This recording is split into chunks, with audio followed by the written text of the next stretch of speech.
जय हिंद साथियों। आज हम लोग क्लास 10th केमिस्ट्री का चैप्टर नंबर 3 धातु तथा अधातु से संबंधित 50 महत्वपूर्ण ऑब्जेक्टिव क्वेश्चन को इस वीडियो में कवर करेंगे, इसलिए आप मेरे साथ वीडियो के अंत तक बना रहेंगे।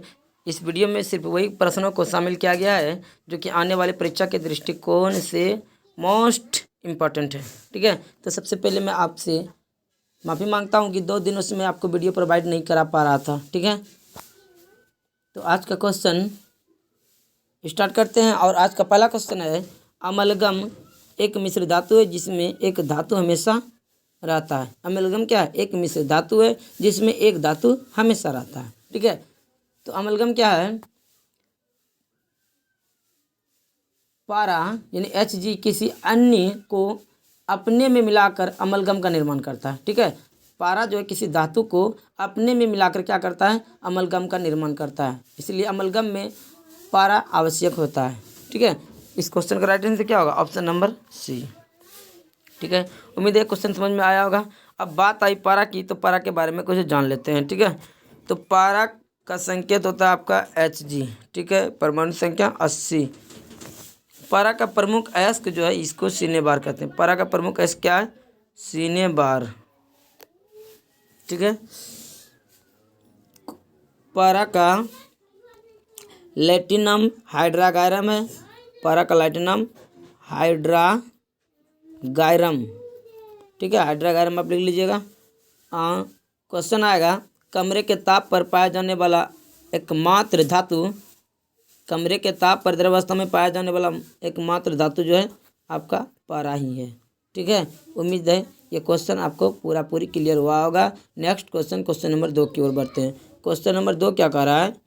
निम्नलिखित में कौन सा पदार्थ ऑक्सीजन से संयोग नहीं करता है? ऑक्सीजन से संयोग वही पदार्थ नहीं करेगा जो प्रकृति में मुक्तावस्था में पाया जाएगा। तो प्रकृति में आपका मुक्तावस्था में कौन पाया जाता है? सोना, चांदी, प्लेटिनम, ये सब क्या होता है? प्रकृति में मुक्तावस्था में पाया जाता है। ये किसी से यानी कि संयोग नहीं करता है, इसलिए क्वेश्चन नंबर 2 का right answer option number B gold हो जाएगा। ठीक है, बात आई गोल्ड। गोल्ड का मतलब क्या होता है? सोना। तो गोल्ड का संकेत क्या होता है? Au होता है। ठीक है, परमाणु संख्या 79 होता है। ठीक है, सोना का जो लैटिनम होता है ये होता है औरम। सोना का लैटिनम यानी गोल्ड का लैटिनम क्या होता है? औरम होता है। क्या होता है? औरम होता है। ठीक है, सोना का प्रमुख अयस्क कैल्वेराइट और सिल्वेनाइट। कैल्वेराइट और सिल्वेनाइट, कैल्वेराइट और एक होता है सिल्वेनाइट्स। सिल्वेनाइट्स होता है, सिल्वेनाइट्स। ठीक है, तो इस क्वेश्चन से हम लोगों ने इतना क्वेश्चन जाना। ठीक है, नेक्स्ट क्वेश्चन, क्वेश्चन नंबर 2 देख रहे हैं। क्वेश्चन नंबर 2 क्या कह रहा है? क्वेश्चन नंबर 2 हो गया। क्वेश्चन नंबर 3 देखते हैं, इससे रिलेटेड और भी क्वेश्चन है जो कि आगे बताएंगे। ठीक है, क्वेश्चन नंबर 3 क्या कह रहा है? कौन विद्युत का सर्वोत्तम सुचालक है? विद्युत का सर्वोत्तम सुचालक यानी विद्युत का सबसे अच्छा चालक, गुड कंडक्टर कौन है? आपका चांदी है। कौन है? चांदी, Ag। ठीक है, तो बात आई चांदी की, तो चांदी के बारे में जान लेते हैं। चांदी का संकेत क्या है? Ag, परमाणु संख्या 47। परमाणु संख्या क्या होता है? 47 होता है। परमाणु संख्या 47 होता है। ठीक है, यानी कि Ag चांदी का जो लैटिनम है ये है अर्जेंटिनम। क्या है? अर्जेंटिनम। ठीक है, और चांदी का जो प्रमुख अयस्क है, चांदी का प्रमुख अयस्क है नेटिव सिल्वर और अर्जेंटाइड और नेटिव सिल्वर, इसका प्रमुख अयस्क है। ठीक है, इसका परमाणु संख्या 47 होता है। ठीक है, विद्युत का सबसे अच्छा चालक है। तो क्वेश्चन नंबर 3 समझ में आ गया होगा। यदि आप नहीं जानते तो क्वेश्चन को साथ साथ लिखते जाइए। ठीक है, नेक्स्ट क्वेश्चन, क्वेश्चन नंबर 4 देखते हैं। क्वेश्चन नंबर 4 क्या कह रहा है? बॉक्साइट निम्नलिखित में से किस धातु का प्रमुख अयस्क है? जो धातु जो है यानी किस धातु का प्रमुख अयस्क है? ऑप्शन नंबर ए लोहा का, कैल्शियम का, सोडियम का, एल्युमिनियम का। तो क्वेश्चन नंबर 4 का राइट आंसर क्या होगा? एल्युमिनियम। किसका होगा? एल्युमिनियम। बॉक्साइट जो है एल्युमिनियम का प्रमुख अयस्क है। बॉक्साइट का सूत्र होता है Al2O3 इंटू 2H2O। ये बॉक्साइट का प्रमुख क्या है यानी कि अयस्क का सूत्र है। बॉक्साइट का प्रमुख अयस्क देख लिए। ठीक है, बॉक्साइट यानी कि बॉक्साइट क्या होता है? एल्युमिनियम का प्रमुख अयस्क। एल्युमिनियम के प्रमुख अयस्क बॉक्साइट का फॉर्मूला Al2O3 इंटू 2H2 होता है। और भी इसका ये एस होता है, जैसे क्रायोलाइट होता है Na3, AlF6 होता है, कोरंडम होता है Al2O3, डायास्पोर होता है Al2O3। तो ये सब भी होता है, ठीक है। लेकिन मेन कौन है? बॉक्साइट एल्युमिनियम का प्रमुख अयस्क है, जिससे ये यानी कि एल्युमिनियम प्राप्त किया जाता है। बात आई एल्युमिनियम की, तो एल्युमिनियम के बारे में थोड़ा कुछ जान लेते हैं, ठीक है। तो एल्युमिनियम का संकेत क्या होता है? Al। ये भी याद रखना है, एल्युमिनियम का संकेत क्या होता है, ये भी पूछा गया है। एल्युमिनियम की परमाणु संख्या की बात करें तो परमाणु संख्या 13, ठीक है। एल्युमिनियम का इलेक्ट्रॉनिक बुनियाद, इलेक्ट्रॉनिक कॉन्फ़िगरेशन लिखे तो 2 8 क्या होगा? 3 होगा, 2 8 3। एल्युमिनियम के अंतिम कक्षा में कितने इलेक्ट्रॉन है? 3। यदि एल्युमिनियम की संयोजकता पूछता है तो भी क्या होगा? संयोजी इलेक्ट्रॉन और संयोजकता दोनों 3 ही होगा, ठीक है। एल्युमिनियम एकमात्र धातु है जो कि अब खुद के जंग से मजबूत हो जाता है। अर्थात कहने का मतलब ये हुआ कि एल्युमिनियम जितना ज़्यादा पुराना होगा, अर्थात इस पर जितना ज़्यादा जंग लगेगा वो उतना ही ज़्यादा क्या होगा? मजबूत होगा, ठीक है। उम्मीद है ये क्वेश्चन आपको क्लियर हो गया होगा। नेक्स्ट क्वेश्चन नंबर 5 देखेंगे। क्वेश्चन नंबर 5 क्या कर रहा है? निम्नांकित में कौन उपधातु है? तो निम्नलिखित में कौन उपधातु है? तो क्वेश्चन नंबर 5 में क्या कर रहा है? निम्नलिखित में कौन उपधातु है? पहले उपधातु किसको कहते हैं ये जान लीजिए। तो उपधातु में क्या होता है? धातु तथा अधातु दोनों का गुण पाया जाता है। धातु और अधातु दोनों का गुण पाया जाता है। इसकी संख्या 7 है। उपधातु की संख्या कितनी है? 7 गो उपधातु है। कौन कौन है? तो ये आपको ये भी बता देते हैं कौन कौन है, ठीक है। नहीं जानते तो लिख लीजिए, आपका हो जाएगा। जैसे कि बोरॉन हो गया, सिलिकॉन हो गया, ठीक है, जर्मेनियम हो गया, आर्सेनिक हो गया, ठीक है, ये Sb, टेलोरियम हो गया, पोलोनियम हो गया, ये सब क्या है? यानी कि आपका उपधातु है। परीक्षा में क्वेश्चन भी आता है निम्न में से कौन उपधातु है, ठीक है। या फिर दे देगा बोरॉन क्या है? धातु है, उपधातु है और धातु है, इनमें से तो आपको चुन के मारना है, ठीक है। तो ये आपका 7 गो क्या है? उपधातु है। 7 का नाम याद रखना है। तो इनमें से मेरे ऑप्शन में कौन मैच कर रहा है? ऑप्शन नंबर डी मैच कर रहा है। इसलिए क्वेश्चन नंबर 5 का राइट आंसर क्या होगा? ऑप्शन नंबर डी हो जाएगा। ये क्या? उपधातु है। बाद में किसमें जितना, जैसे कि ये हुआ तो आपका लोहा का है संकेत, ये हुआ आपका तांबा का, ये आपका निकेल का है, ठीक है। तो इसको भी याद रखना है। ये लोहा का संकेत, कॉपर का संकेत, निकेल का संकेत। इस क्वेश्चन नंबर 5 का right answer option number D, ठीक है। SB bismuth. Next question number 6 देख रहे हैं। क्वेश्चन नंबर 6 क्या कर रहा है? शुद्ध सोना को व्यक्त किया जाता है। तो शुद्ध सोना जो होता है ना, कितना कैरेट का होता है? Option number A 22, option number B 24, option number C 20 carat, option number D 12 carat, ठीक है। तो शुद्ध सोना जो होता है आपका 24 कैरेट होता है। शुद्ध सोना को जो व्यक्त किया जाता है 24 कैरेट में व्यक्त किया जाता है, ठीक है। शुद्ध सोना 24 कैरेट का होता है। 24 कैरेट का सोना यानी इतना शुद्ध होता है, यानी पूरा मुलायम होता है, उससे आप आभूषण नहीं बना सकते हैं। तो आभूषण बनाने के लिए तो 24 में से 2 भाग क्या, यानी कि आपको 2 भाग, 24 में से 22 भाग सोना रहने दिया जाता है, जबकि 2 भाग इसमें चांदी या तांबा मिलाया जाता है। चांदी या तांबा, चांदी Ag या फिर Cu मिलाया जाता है, तब जाकर ये क्या होता है? कठोर होता है। और ये जाकर आपका क्या होता है? 24 कैरेट पुरता है, और यानी कि उसका आभूषण बनाया जा सकता है। तो याद रखना है, शुद्ध सोना को यानी कि 24 कैरेट में व्यक्त किया जाता है। शुद्ध सोना मुलायम होने के कारण इसका आभूषण हम लोग नहीं बना सकते हैं। इसलिए शुद्ध सोना में 22 भाग जो होता है सोना और 2 भाग जो होता है चांदी या तांबा मिलाया जाता है इसको कठोर बनाने के लिए, तब जाकर इसका हम लोग आभूषण बना सकते हैं, ठीक है। तो ये क्वेश्चन समझ में आया होगा। और हाँ, एक क्वेश्चन और, यानी कि सोना यानी आभूषण की शुद्धता किससे मापी जाती है? हॉलमार्क। ये भी पूछा जाता है, आभूषण की शुद्धता किसमें मापी जाती है? हॉलमार्क। आभूषण की शुद्धता मापने के लिए हॉलमार्क का प्रयोग किया जाता है। तो क्वेश्चन नंबर 6 देख लिए। आगे की ओर बढ़ते हैं। Question number 7। तो क्वेश्चन नंबर 7 क्या कह रहा है? पीतल क्या है? तो याद कीजिए, पीतल आपको बताए थे, ठीक है। पीतल क्या है? धातु है। पीतल क्या है? पीतल धातु है? नहीं, पीतल धातु नहीं है, ठीक है। पीतल आपका क्या है? मिश्र धातु है। पीतल क्या है? मिश्र धातु। मिश्र धातु किसे कहते हैं? यानी कि 2 या 2 से अधिक धातुओं या अधातुओं को, 2 या 2 से अधिक धातु या अधातु को मिलाएंगे तो क्या बनेगा आपका? ये मिश्र धातु बनेगा। क्या बनेगा? मिश्र धातु बनेगा। मिश्र धातु। और आपका तांबा जो है ये किसका किसका मिश्रण है? तांबा जो आपका है, आपको बताया था ना, पिताजी याद रखना है। क्या रखना है? पिताजी आपको याद रखना है। पी से हो गया पीतल, ठीक है। ता से तांबा, जेड से जस्ता, पी से यानी कि पीतल, पीतल बोले तो, ठीक है। पीतल हो गया यानी पिताजी। पीतल किसका मिश्रण है? ये ता से तांबा, जैसे जास्ता। ठीक है, उम्मीद है ये क्वेश्चन समझ में आया होगा। ठीक है, दो या दो से अधिक धातुओं का धातु के साथ या धातु का धातु के साथ समांगी मिश्रण। ठीक है, कैसा मिश्रण होना चाहिए? समांगी मिश्रण। तब वह क्या बनेगा आपका, यानी कि आपका बन जाएगा मिश्र धातु। मिश्र धातु की प्रतिरोधकता उच्च होती है। ठीक है, तो क्वेश्चन नंबर 7 समझ में आया होगा। क्वेश्चन नंबर 8 की ओर चलते हैं। क्वेश्चन नंबर 8 क्या कर रहा है? निम्नलिखित में से किसे चाकू से काटा जा सकता है? तो आपका जो काटा जा सकता है, यानी कि ये आपको काटा जा सकता है, सोडियम को काटा जा सकता है, लिथियम को काटा जा सकता है। ठीक है, इस सबको क्या कर सकता है, क्या जा सकता है? चाकू से आसानी से काटा जा सकता है। अकॉर्डिंग टू क्वेश्चन क्या कर रहा है? निम्नलिखित में से चाकू से काटा जा सकता है, तो ऑप्शन में सोडियम नहीं है, इसलिए इस क्वेश्चन का राइट आंसर क्या होगा? लिथियम होगा। क्या होगा? लिथियम। लिथियम, सोडियम और पोटेशियम, ये तीनों को चाकू से काटा जा सकता है। ठीक है, तो उनमें से क्या है? ऑप्शन में सिर्फ एक ही है, लिथियम, तो लिथियम होगा। अन्यथा क्या होता? सोडियम होता।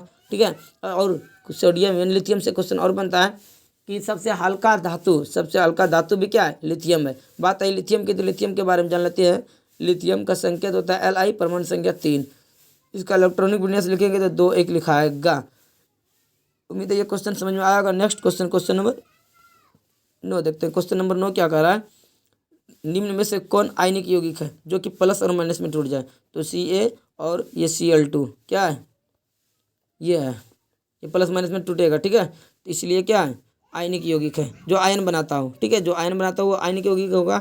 इसलिए क्वेश्चन नंबर 9 का राइट आंसर क्या होगा? Option number C. Next question, question number 10 देख रहे हैं। क्वेश्चन नंबर 10 क्या कह रहा है? निम्न में से कौन अधातु है? अधातु मतलब वैसा पदार्थ जिससे विद्युत धारा प्रवाहित नहीं होता हो, उसको अधातु बोलेंगे, अर्थात नॉन कंडक्टर। तो ये जो है लोहा, क्या है? लोहा से करंट नहीं जाता, लोहा में तार सट जाता है तो करंट जाता है। एल्युमिनियम से नहीं जाता, एल्युमिनियम का तो तार बनाया जाता है। सोना, इससे भी जाएगा। तो यानी कि ये सब क्या है? धातु है। बाद बाकी बचा क्या? कार्बन। कार्बन क्या है?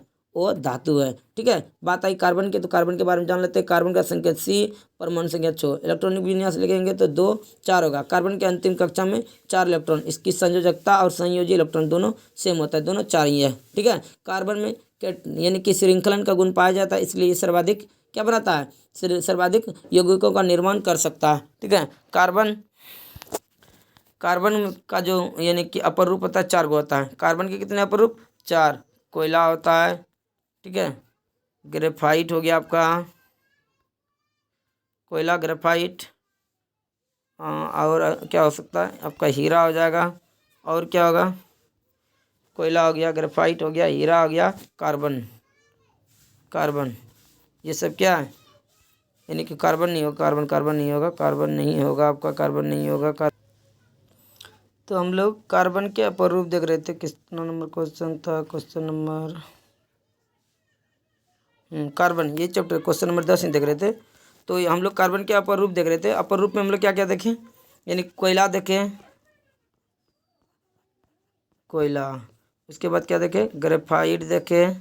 ठीक है, ये सब क्वेश्चन पूछा गया है। कार्बन के कितने अपर रूप होते हैं, डायरेक्ट पूछा जाता है। ग्रेफाइट हो गया, हीरा हो गया आपका।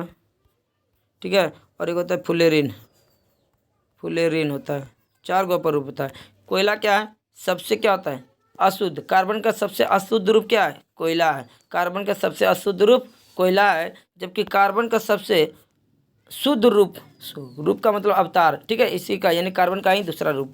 तो कार्बन का अशुद्ध रूप, सबसे अशुद्ध रूप कोयला है, जबकि कार्बन का सबसे शुद्ध रूप क्या है? ये हीरा है। सबसे शुद्ध रूप हीरा है। हीरा जो होता है ठोस होता है। हीरा क्या होता है? ठोस होता है। ठीक है, और ये देखिए ग्रेफाइट। ये ग्रेफाइट जो है ना, स्नेह का काम करता है। ग्रेफाइट आपका जो पेंसिल, जिस पेंसिल से आप लिखते हैं उस पेंसिल में ग्रेफाइट ही पाया जाता है। ग्रेफाइट क्या होता है? और धातु है, और ये विद्युत का सुचालक होता है, और ये स्नेह का काम करता है। स्नेह का मतलब ये हुआ कि यदि हम इसको जिस चीज़ पर स्केच करेंगे वहाँ पर ये चिकनापन ला देगा। ठीक है, तो ग्रेफाइट यहाँ पर क्या करता है? विद्युत का सुचालक होता है, और ये स्नेह का काम करता है। हीरा क्या होता है? हीरा कठोर होता है। प्रकृति में सबसे कठोर पदार्थ हीरा होता है। ठीक है, और यानी कि ये भंगुर होता है। ग्रेफाइट क्या होता है? भंगुर होता है। कोयला कार्बन का सबसे अशुद्ध रूप है, जबकि ग्रेफाइट क्या है? हीरा क्या है? सबसे शुद्ध रूप है। बात करें फ्लोरीन की, तो फ्लोरीन का जो आकार होता है, फ्लोरीन जो है ना, ये होता है C60। ठीक है, फ्लोरीन क्या होता है? यानी C60। फ्लोरीन क्या होता है? C60। फ्लोरीन की जो आकृति होती है ये फुटबॉल की तरह आकृति है। फ्लोरीन की जो आकृति होती है ये फुटबॉल की तरह होती है। ठीक है, अब जो लोग फुटबॉल खेलते हैं उसको पता है फुटबॉल कैसा होता है। इस तरह का आकृति रहता है फुटबॉल की तरह। ठीक है, फुटबॉल की तरह उसकी आकृति होती है। ठीक है, फुटबॉल की तरह आकृति होती है फ्लोरीन की। तो कार्बन के 4 अपर रूप कौन कौन? कोयला, कोयला सबसे अशुद्ध रूप है, जबकि ग्रेफाइट सबसे ग्रेफाइट नहीं हीरा कार्बन का सबसे शुद्ध रूप है। ग्रेफाइट, ग्रेफाइट क्या होता है? ये स्नेह का काम करता है, ये विद्युत का सुचालक होता है, जबकि ये अधातु है। ठीक है, और यानी कि फ्लोरीन, ये फुटबॉल की तरह इसकी संरचना होती है, C60 यानी फ्लोरीन होता है।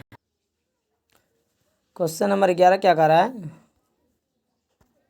सक्रियता श्रेणी में हाइड्रोजन के ऊपर के धातु क्या करते हैं? तो सक्रियता श्रेणी में हाइड्रोजन के ऊपर कौन कौन आता है? लेड यानी शीशा आता है, टीन आता है, निकेल आता है, आपका cobalt, cadmium, iron, chromium, zinc, aluminium, magnesium, ये सब क्या है? हाइड्रोजन के सब ऊपर आता है। और ये सब क्या करता है? अम्लों के साथ मंद अभिक्रिया के फलस्वरूप हाइड्रोजन गैस का निष्कासन करता है। ठीक है, तो अम्लों से अभिक्रिया करके ये सब क्या करता है? हाइड्रोजन का यानी हाइड्रोजन का निष्कासन यानी हाइड्रोजन बनाती है। इसलिए इस क्वेश्चन का राइट आंसर क्या होगा? Option number B. ठीक है, उम्मीद है ये क्वेश्चन समझ में आया होगा। नेक्स्ट क्वेश्चन, क्वेश्चन नंबर 12 की ओर बढ़ते हैं। क्वेश्चन नंबर 12 क्या कह रहा है? धातु यानी उच्च विद्युत धनात्मकता के कारण धातु के परमाणु क्या बनाते हैं? धनायन। क्या बनाते हैं? धनायन बनाते हैं। नेक्स्ट क्वेश्चन, क्वेश्चन नंबर 13 देखेंगे। धातु के ऑक्साइड प्राय क्या होते हैं? धातु के ऑक्साइड जो है ये क्षारीय प्रकृति के होते हैं। धातु के ऑक्साइड क्या होते हैं? क्षारीय प्रकृति के होते हैं। ठीक है, तो समझ में आया होगा। धातु के ऑक्साइड क्षारीय प्रकृति के होते हैं, जबकि अधातु के ऑक्साइड अम्लीय प्रकृति के होते हैं। यानी कि ग्रुप नंबर यानी आवर्त सारणी में ग्रुप नंबर फर्स्ट ए में रखे गए एलिमेंट को क्षारीय धातु कहा जाता है, क्षारीय धातु, जबकि सेकेंड ए में रखे गए धातु को क्षारीय मृदा धातु कहा जाता है। समझ में आया होगा। क्वेश्चन नंबर 13 क्या बोले? धातु के ऑक्साइड ये क्षारीय प्रकृति के होते हैं, जबकि अधातु के ऑक्साइड अम्लीय प्रकृति के होते हैं। ठीक है, गुरु यानी आवर्त सारणी में फर्स्ट ए में यानी कि आवर्त सारणी में यानी प्रथम ए में फर्स्ट ए में रखे गए तत्वों को यानी कि क्षारीय धातु कहा जाता है, जबकि सेकंड ए में रखे गए तत्वों को क्षारीय मृदा धातु कहा जाता है। तो इस क्वेश्चन नंबर 13 से हम लोगों को इतना क्वेश्चन सीखने के लिए मिला। ठीक है, उम्मीद है ये क्वेश्चन समझ में आया होगा। ठीक है, बढ़ते हैं आगे। नेक्स्ट क्वेश्चन, क्वेश्चन नंबर 14 की ओर। क्वेश्चन नंबर 14 क्या कह रहा है? ठीक है, कि अयस्क से चुंबकीय अशुद्धियों के दूर करने के लिए जो विधि प्रयुक्त की जाती है वह है, यानी कि अयस्क से चुंबकीय अशुद्धियों को दूर करने के लिए जो विधि प्रयुक्त की जाती है वह कौन सा विधि प्रयुक्त की जाती है? ऑप्शन नंबर ए है हाथ से चुनने की विधि, ऑप्शन नंबर बी गुरुत्व पृथक्करण विधि, ऑप्शन नंबर सी फेन प्लवन विधि, ऑप्शन नंबर डी चुंबकीय पृथक्करण विधि। ठीक है, तो इस क्वेश्चन का राइट आंसर क्या होगा? इस क्वेश्चन का राइट आंसर होगा ऑप्शन नंबर डी। क्या होगा? Option number D. ठीक है, बढ़ते हैं आगे क्वेश्चन नंबर 15 की ओर। क्वेश्चन नंबर 15 क्या कह रहा है? सल्फाइड अयस्कों का सांद्रण किया जाता है। तो सल्फाइड अयस्कों ये किया जाता है आपका फेन प्लवन विधि द्वारा। किस विधि द्वारा? फेन प्लवन विधि द्वारा। फेन प्लवन विधि क्या है? फोल्टेशन मेथड इसको कहा जाता है। तो अयस्क के भारी चूर्ण को जल से भरी एक टंकी में यानी कि टैंक में डालते हैं। इसके बाद उस जल में थोड़ा तेल डालकर वायु प्रवाह द्वारा जल को खूब आलोड़ित किया जाता है। उसके बाद क्या किया जाता है? विलेय अपद्रव्य जल में घुल जाते हैं और अयस्क के हल्के कण फेन के साथ जल के ऊपरी सतह पर आ जाते हैं, जिन्हें अलग कर लिया जाता है। फेन के झाग को समाप्त करने के लिए उसमें थोड़ा अम्ल मिलाया जाता है, फिर सांद्रित अयस्क को छानकर सुखा लेते हैं। इस विधि द्वारा लेड हो गया, तांबा हो गया, जस्ता, इस सब के सल्फाइड को इसका सांद्रण किया जाता है। तो क्वेश्चन नंबर समझ में आ जाएगा। क्वेश्चन नंबर 15 सल्फाइड अयस्कों को यानी कि फेन प्लवन विधि द्वारा यानी कि आपका सांद्रण किया जाता है। ठीक है, बढ़ते हैं आगे। आगे क्वेश्चन नंबर क्या है? 16। क्वेश्चन नंबर 16 क्या कर रहा है? निम्नलिखित में से कौन एल्युमिनियम का क्या है? मिश्र धातु है। निम्नलिखित में से कौन एल्युमिनियम का मिश्र धातु है? ऑप्शन नंबर में ए क्या है? ऑप्शन नंबर ए में magnesium, option number B German silver, option number C में तांबा और ऑप्शन नंबर डी में है आपका कांसा। ठीक है, तो देखते हैं इस क्वेश्चन का राइट आंसर क्या। तो हम लोग क्या जानते हैं, पहले चार ऑप्शन को चेक कर लेते हैं। कांसा किसका किसका मिश्रण है? ये आपका कांसा जो है कॉपर प्लस टीन का मिश्रण है। कॉपर यानी कि Cu प्लस Sn का मिश्रण है। ठीक है, पीतल किसका है?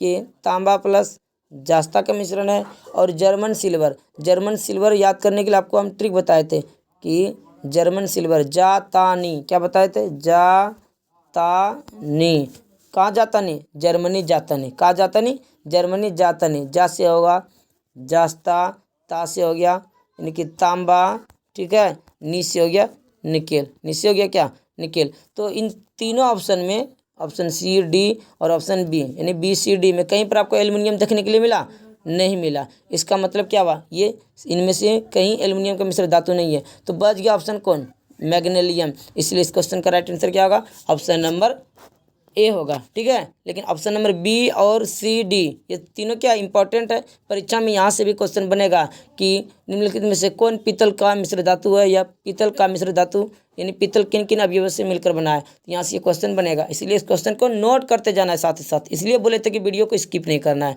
ठीक है। साथ ही साथ ऑब्जेक्टिव क्वेश्चन ये है, इसको नोट करते जाना है, ठीक है। ये क्वेश्चन पक्का परीक्षा में रिपीट करेगा। आगे बढ़ते हैं क्वेश्चन नंबर 17 की ओर। क्वेश्चन नंबर 17 क्या कह रहा है, कॉपर का प्रमुख अयस्क कौन है। तो कॉपर का जो आपका प्रमुख अयस्क है, ठीक है, ऑप्शन नंबर ए, क्या कॉपर का जो प्रमुख अयस्क है यह क्यूपराइट, क्यूपराइट Cu2O। इसी से कॉपर का निष्कर्षण करके यानी कि कॉपर प्राप्त किया जाता है। कॉपर का निष्कर्षण इसी से होता है, इसी से क्या होता है, कॉपर प्राप्त किया जाता है। बाकी जहाँ तक बात रहा तो ये आपका यानी कि क्यूपराइट, क्यूपराइट हो गया, कॉपर पैराराइट्स, ये सब भी क्या है, इसका अयस्क है। ये सब भी क्या है, इसका अयस्क है, ठीक है। आगे बढ़ते हैं क्वेश्चन नंबर 17 की ओर, ठीक है। उससे बढ़ने से पहले याद जान लेते हैं कॉपर के बारे में कुछ। कॉपर का संकेत क्या होता है, Cu, परमाणु संख्या 29 होता है। तो आपका संकेत भी परीक्षा में पूछा गया, कई बार पूछा गया। कॉपर का संकेत यानी तांबा का संकेत क्या होता है, Cu। तांबा का परमाणु संख्या पूछ सकता है, परमाणु क्रमांक पूछ सकता है, इसका प्रतीक। तो परमाणु प्रतीक यानी प्रतीक जो होता है Cu होता है, जबकि उसका यानी परमाणु संख्या 29 होता है, ठीक है। उम्मीद ये क्वेश्चन समझ में आया होगा। नेक्स्ट क्वेश्चन, क्वेश्चन नंबर 18 की ओर देखते हैं। क्वेश्चन नंबर 18 क्या कह रहा है, किसी और धातु के परमाणु के बाह्यतम शेल में इलेक्ट्रॉनों की संख्या हो सकती है यानी अधिकतम कितनी हो सकती है। तो किसी भी और धातु के परमाणु के बाह्यतम शेल में अंतिम कक्षा में उपस्थित इलेक्ट्रॉनों की संख्या 1 हो सकता है, 2 हो सकता है, 3 हो सकता है, 4 हो सकता है, इससे ज़्यादा नहीं हो सकता है, ठीक है। इससे ज़्यादा किसी भी परमाणु के अंतिम कक्षा में इससे ज़्यादा इलेक्ट्रॉन नहीं हो सकता है, ठीक है। उम्मीद है ये क्वेश्चन समझ में आया होगा। हाँ, और ये भी बता दें अंतिम कक्षा में उपस्थित इलेक्ट्रॉनों की संख्या को ही आप क्या कहते हैं, संयोजी इलेक्ट्रॉन कहा जाता है, ठीक है। संयोजी इलेक्ट्रॉन कहा जाता है। फॉर एग्जांपल जैसे देख लीजिए, जैसे कि आपका ये हो गया आपका कार्बन, ठीक है, परमाणु संख्या 4, इसका इलेक्ट्रॉनिक विन्यास क्या कहेंगे, 2 4। तो 4 क्या हुआ, ये उसकी संयोजी इलेक्ट्रॉन हुआ, ठीक है। ये इसका क्या हुआ, संयोजी इलेक्ट्रॉन। जब बात करें यदि आपसे संयोजकता पूछ लेता, वैलेंसी, तो वैलेंसी भी इसका 4 ही होता। संयोजी इलेक्ट्रॉन यानी कि वैलेंस इलेक्ट्रॉन और वैलेंसी, ठीक है, वैलेंस इलेक्ट्रॉन भी इसका क्या होगा 4, और वैलेंसी भी इसका क्या होगा, वैलेंसी भी इसका क्या होगा 4। क्योंकि अंतिम कक्षा में यदि 1 रहे, 2 रहे, 3 रहे या 4 रहे तो संयोजी इलेक्ट्रॉन 4 ही होता है। जबकि संयोजकता क्या होता है, संयोजकता भी 4 ही होता है, ठीक है। लेकिन 4 से जैसे आगे होगा, ठीक है, तो 8 में घटाकर निकाला जाता है उसकी संयोजकता, ठीक है। ये क्वेश्चन समझ में आ गया होगा, ठीक है। नेक्स्ट क्वेश्चन, क्वेश्चन नंबर क्या देख रहे हैं, क्वेश्चन नंबर 9 देखेंगे, ठीक है। तो क्वेश्चन नंबर 9 क्या कह रहा है, इसको देख लेते हैं जरा। क्वेश्चन नंबर के 9 क्या कह रहा है, साधारण गंधक किस आणविक रूप में पाया जाता है। तो साधारण नमक जो है आपका ना, ये पाया जाता है S8 के रूप में। किस रूप में पाया जाता है, S8। क्या पाया जाता है, S8, जो कि ऑप्शन नंबर कहाँ पे है, सी में है, S8, ठीक है। इसका जो संरचना होता है यानी स्ट्रक्चरल फॉर्मूला HW के आकार का होता है, ठीक है। इसके बारे में और थोड़ा बात करते हैं। साधारण गंधक, जिसको गंधक का मतलब क्या, सल्फर बोला जाता है, सल्फर। तो इसका संकेत क्या होगा, संकेत S होगा। परमाणु संख्या 16 होता है, परमाणु संख्या 16, ठीक है। इसका इलेक्ट्रॉनिक विन्यास लिखेंगे तो 2 8 6 लिखाएगा। अंतिम कक्षा में कितना इलेक्ट्रॉन है, 6। तो 6 इसका क्या हुआ, संयोजी इलेक्ट्रॉन हुआ। जबकि संयोजकता पूछेगा तो 8 में 6 घटा के निकालेंगे, कितना निकलेगा, 2 निकलेगा, ठीक है। अब बात कर लेते हैं, हो गया इसमें, अब क्वेश्चन नहीं बचा है, क्या बात करेंगे, ठीक है। आगे देखते हैं क्वेश्चन नंबर 20। क्वेश्चन नंबर 20 क्या कर रहा है, फास्फोरस का आणविक सूत्र क्या होता है? तो फास्फोरस का आणविक सूत्र होता है P4। क्या होता है?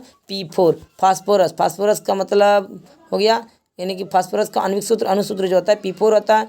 बात करें फास्फोरस की परमाणु संख्या 15 होती है। ठीक है, इसका इलेक्ट्रॉनिक विन्यास लिखेंगे तो 2 8 क्या होगा? 5 होगा। तो अंतिम कक्षा, फास्फोरस की अंतिम कक्षा में 5 इलेक्ट्रॉन है, जबकि इसकी वैलेंसी पूछेगा तो वैलेंसी पूछेगा 8 में 5 घटाकर बचाएंगे तो कितना बचेगा? ये 3। तो फास्फोरस की वैलेंसी कितना हुआ? 3। जबकि इलेक्ट्रॉनिक कन्फिग्रेशन, यानी कि इलेक्ट्रॉनिक कन्फिग्रेशन इसका लिखे तो 2 8 5 हुआ। ठीक है, इसका यानी कि संयोजकता 3 हो गया। जबकि संयोजी इलेक्ट्रॉन यानी कि वैलेंस इलेक्ट्रॉन पूछे, क्या पूछे?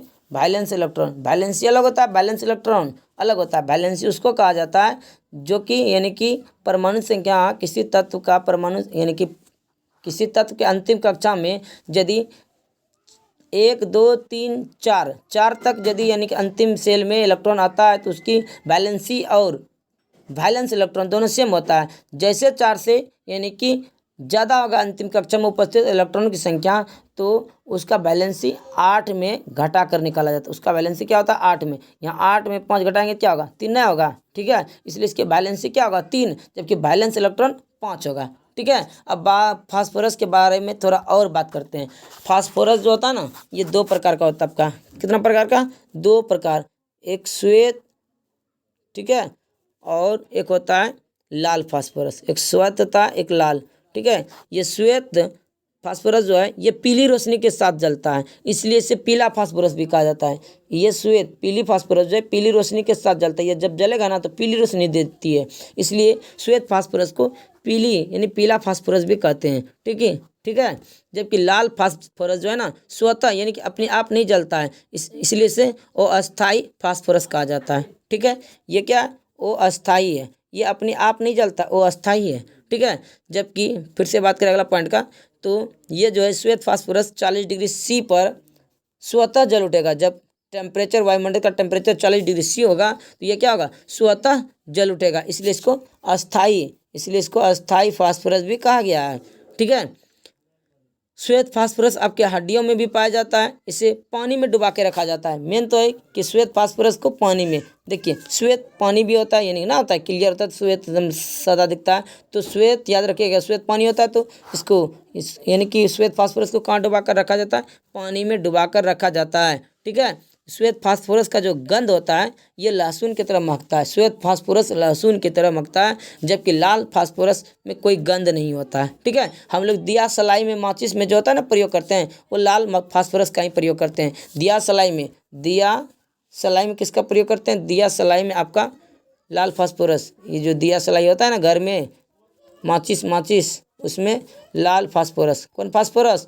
लाल फास्फोरस का प्रयोग करते हैं। तो उम्मीद है ये क्वेश्चन आपको क्लियर समझ में आ गया होगा। इस क्वेश्चन यानी कि इस क्वेश्चन से कोई भी क्वेश्चन आपका छूटेगा नहीं। ठीक है, फास्फोरस से रिलेटेड। नेक्स्ट क्वेश्चन नंबर 21 को बढ़ते हैं। क्वेश्चन नंबर 21 क्या कह रहा है?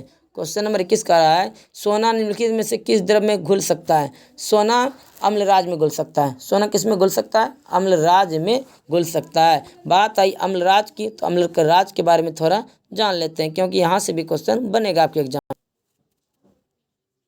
तो अम्लराज के बारे में हम लोग क्या जानते हैं? सोना एवं प्लेटिनम धातुएं अम्लों के साथ अभिक्रिया नहीं करती है। ठीक है, किंतु अम्लराज में ये घुल जाती है। अम्लराज सांद्र HCl यानी कि हाइड्रोक्लोरिक अम्ल एवं सांद्र HNO3 का मिश्रण है, जिसमें आयतन के विचार से ये जो होता है ना 3:1 होता है। क्या होता है? दोनों का जो यानी कि बोला जाए आयतन के विचार से। ठीक है, तो इसका 3 भाग किसका? यानी कि HCl का, और 1 भाग HNO3 नाइट्रिक एसिड का होता है।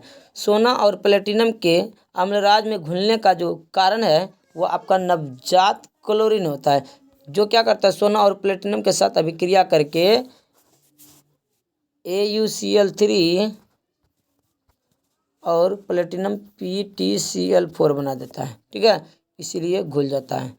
तो अम्लराज में सोना और प्लेटिनम के घुलने का क्या कारण है? नवजात क्लोरीन। ठीक है, तो सोना को घुला सकता है प्लेटिनम जो कि कठोर होता है, इसको घुला सकता है। तो कौन घुला सकता है? केवल व केवल अम्लराज घुला सकता है। अम्लराज में किसका किसका मिश्रण है? HCl और HNO3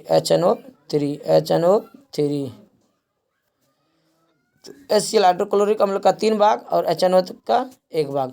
तो हाइड्रोक्लोरिक और HNO3 का 3:1 भाग का जो मिश्रण होगा आपका क्या कहलाएगा? ये कहलाएगा अम्लराज। तो ये भी क्वेश्चन पूछा जाएगा परीक्षा में कि अम्लराज किन किन अम्लों का मिश्रण है? तो HCl या HNO3। भार के यानी कि आयतन के अनुसार इसका कितना कितना भाग है? तो हाइड्रोक्लोरिक अम्ल 3 भाग होता है और 1 भाग नाइट्रिक एसिड HNO3 होता है। ठीक है, इसमें कौन कौन घुल सकता है? सोना प्लेटिनम घुल सकता है। ठीक है, इसमें घुलने का क्या कारण है? ये नवजात क्लोरीन है। ठीक है, नेक्स्ट क्वेश्चन नंबर 22 देखते हैं। क्वेश्चन नंबर 22 क्या कह रहा है? कौन सा अधातु कमरे के ताप पर द्रव अवस्था में पाया जाता है? कौन सा ताप कमरे के यानी कौन सा धातु ने पूछा, अधातु कमरे के ताप पर द्रव अवस्था में पाया जाता है। तो कमरे के ताप पर द्रव अवस्था में पाया जाने वाला एकमात्र धातु क्या होगा? ये होगा आपका ब्रोमीन। क्या होगा? ब्रोमीन। ठीक है, कमरे के ताप पर द्रव अवस्था में पाया जाने वाला एकमात्र धातु क्या है? ब्रोमीन। संकेत Br होता है। ठीक है, पारा क्या है? ऑप्शन नंबर बी भी देख लेते हैं। पारा जो है कमरे के ताप पर पाया जाने वाला एकमात्र धातु पूछेगा तब पारा।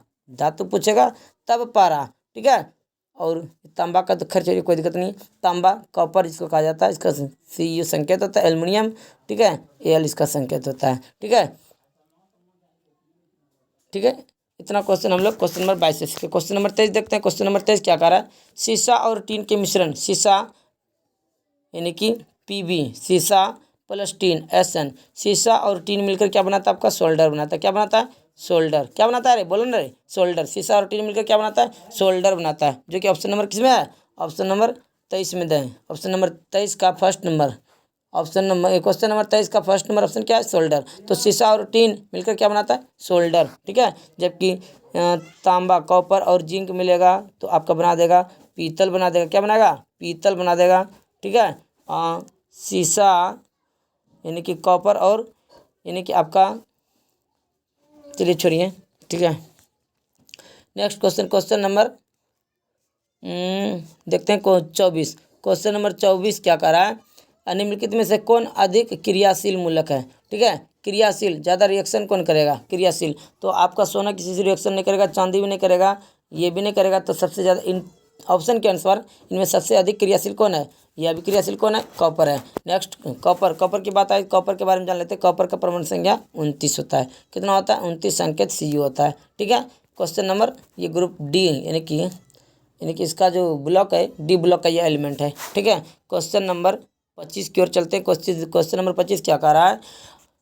निम्नलिखित में से कौन अति ज्वलनशील है? मतलब कौन अति ज्वलनशील होता है? ठीक है, तो ये आपका होगा श्वेत फास्फोरस। क्यों? क्योंकि इसका उल्टा हो गया। इसका जो आंसर होगा ये होगा आपका श्वेत फास्फोरस। क्यों?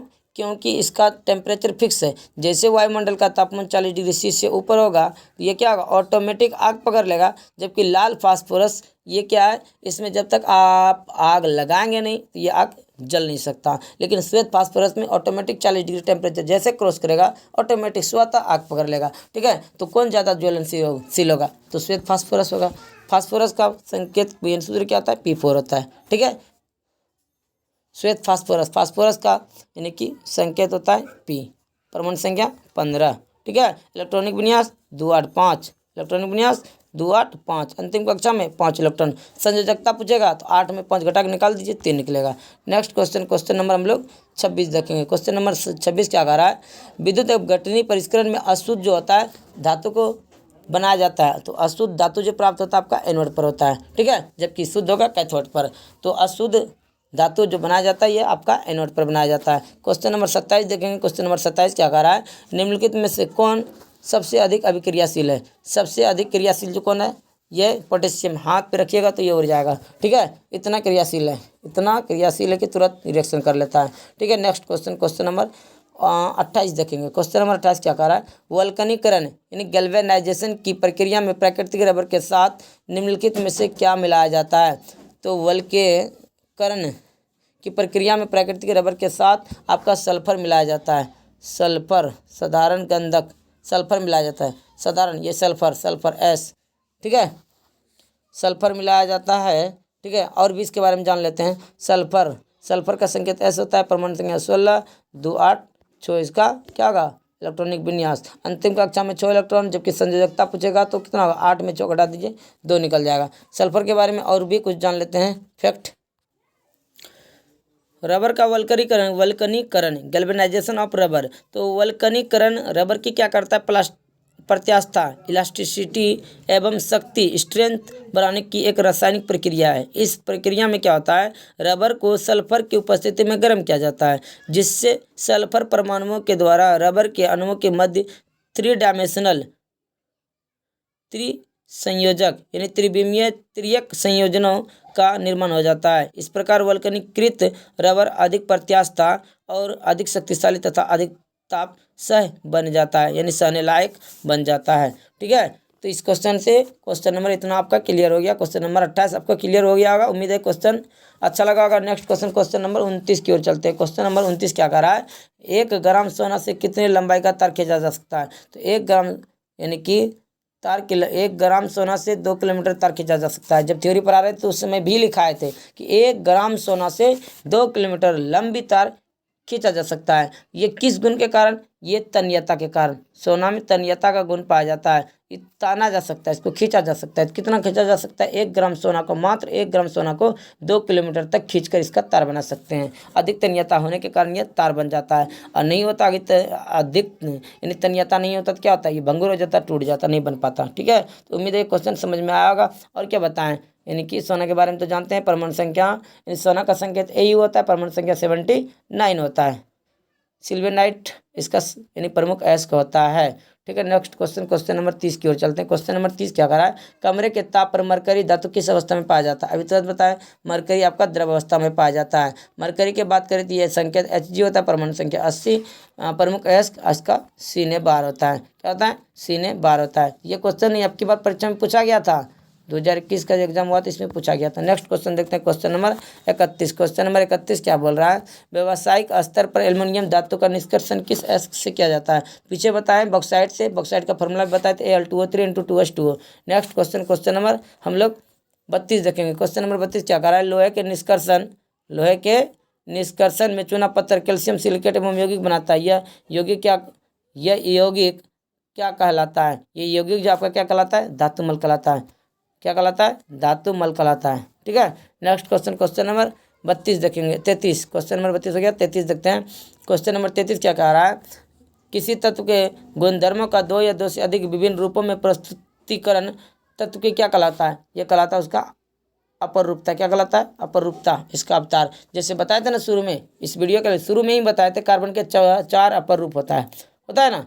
तो उसी को क्या है, भिन्न भिन्न रूपों में, कार्बन का ही 4 को भिन्न भिन्न रूप है, ठीक है। अवतार जैसे कि यानी विष्णु भगवान के ही अवतार थे राम जी, विष्णु भगवान के ही अवतार थे श्री कृष्ण जी। तो ये सब क्या है, उसका अवतार है, उसका अपर रूप है। सेम टू सेम यहाँ पर भी क्या होता है, किसी तत्व के गुणधर्म का 2 या 2 से अधिक विभिन्न रूपों में प्रस्तुतिकरण तत्व के क्या कहलाता है, अपर रूपता कहलाता है। नेक्स्ट क्वेश्चन नंबर 34 की ओर बढ़ते हैं। क्वेश्चन नंबर 34 क्या कह रहा है,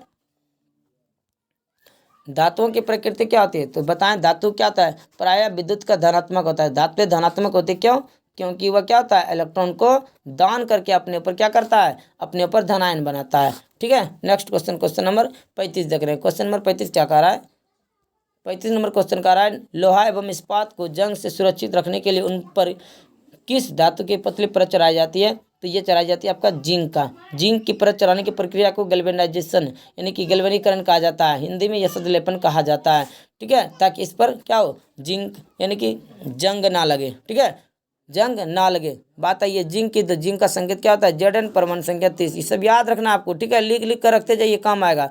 जिंक का संकेत Zn होता है, परमाणु संख्या 30 होता है। जिंक का ही परत चढ़ाया जाता है, यानी कि नया जो लोहा होता है ना, उसके ऊपर नया रड आता है, किस कलर का होता है ना, ये उस पर यानी कि जिंक का ही परत चढ़ाया जाता है। जिंक की परत चढ़ाने की प्रक्रिया को गैल्वेनीकरण या हिंदी में यशद लेपन कहा जाता है, ठीक है। नेक्स्ट क्वेश्चन देखते हैं, क्वेश्चन नंबर 36। क्वेश्चन नंबर 36 क्या कह रहा है, किस रासायनिक यौगिक को गर्म करने पर प्लास्टर ऑफ पेरिस प्राप्त होता है। तो ये आपको प्राप्त हो जाएगा। आप जिप्सम को गर्म कीजिए, जिप्सम को गर्म कीजिए। बात करें जिप्सम की, जिप्सम का फॉर्मूला CaSO4 इंटू जो होता है 2H2O होता है। क्या होता है? 2H2O होता है। ठीक है। जहाँ तक प्लास्टर का बात करें, POP इसको कहा जाता है, POP। तो CaSO4 इंटू ½ H2O होता है, ½ H2। ये दोनों फॉर्मूला क्या है? इंपॉर्टेंट है, दोनों फॉर्मूला को याद रखना है। ठीक है। नेक्स्ट क्वेश्चन देखते हैं। Question number 37। क्वेश्चन नंबर 37 क्या कह रहा है? अभिक्रियाशीलता के इस क्रम में कौन सही है? अभिक्रियाशील, सबसे ज़्यादा अभिक्रियाशील कौन होगा? ठीक है। तो ऑप्शन नंबर ए में है aluminium, LMgZn iron, zinc aluminium Mg Fe, zinc aluminium Zn Fe zinc aluminium Mg। तो ये क्वेश्चन हम आप लोगों पे छोड़ रहे हैं। ठीक है। कमेंट सेक्शन में इसका उत्तर दीजिए, देखते हैं क्या देते हैं। नहीं तो हम कमेंट सेक्शन में इसके उत्तर को मेंशन कर देंगे। ठीक है, बढ़े आगे। ठीक है। क्वेश्चन नंबर 38 की ओर चलते हैं। क्वेश्चन नंबर 38 क्या कह रहा है? एक्वा रेजिया किस अनुपात में सांद्र हाइड्रोक्लोरिक अम्ल यानी HCl, सांद्र हाइड्रोक्लोरिक एसिड यानी कि HCl और HNO3